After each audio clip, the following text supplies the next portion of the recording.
So, it's me, your little boy, Samson. Your enemy have no idea what God is pronouncing and declaring, even in that storm. This is why I don't encourage nobody up there to give up or to quit when they are going through some difficulties. Because trust me, the enemies have no idea what the Lord is saying. Amen. They have no idea what God is pronouncing. They have no idea what God is saying for you. They have no idea what God is saying. Yes, brothers. They have no idea what God is speaking behind that storm.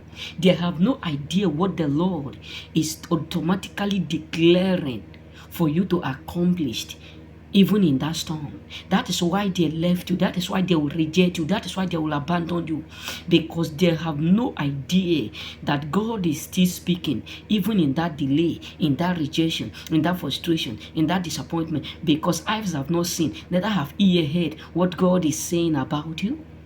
You have to understand that they have ear, they can't hear. They have eyes, they can't see. They have mouth, they can't speak. They have no word image. They have no word imagination to imagine that God, or to understand that God is saying something greater than the storm that you are in.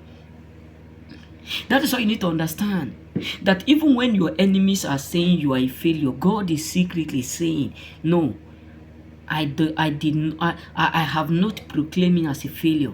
Even when your enemies are saying you will fail, God is secretly saying, no, I have never failed, and he will not fail, she will not fail. That is why a lot of people today are wondering, how do you made it?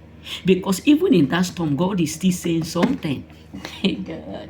That is why many people are wondering, how do you do it? How come from storm to the top? How come from prison to the palace? How come from nobody to somebody? How come from non-entity to quality? How come from what? From nothing to something. Why? Because when that storm were there, God is also speaking something. That is why God said to Ezekiel that the thought I have for you, he said to Ezekiel, can this bone rise again? And after everything, he said to Ezekiel, this is the armies of Israel. Because even in that storm, God is still saying something good about them. So you have to understand that even when people are hating you, even when people refuse to support you, even when people refuse to do or to assist you, even when people refuse to help you, even when people can't take you out, even when they neglect you, abandon you, forsake you, God will never abandon you. Why? Because he is not yet done with you. He is not yet concluded with you. It's not yet finalized with you. He is still saying something good about you. Because he owns your future. Because God will not reject you because of the storm. God will not reject you because of your anxious. God will not reject you because of the fact that you have a lot of enemies. You have a lot of people who reject you.